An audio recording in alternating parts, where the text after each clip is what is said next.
निशुम्भ शुम्भ गर्जनी प्रचण्ड मुण्डखण्डिनी वने रणे प्रकाशिनी भजामि विन्ध्यवासिनी।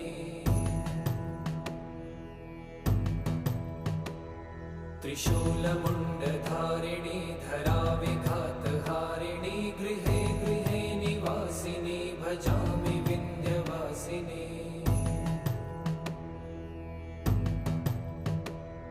दरि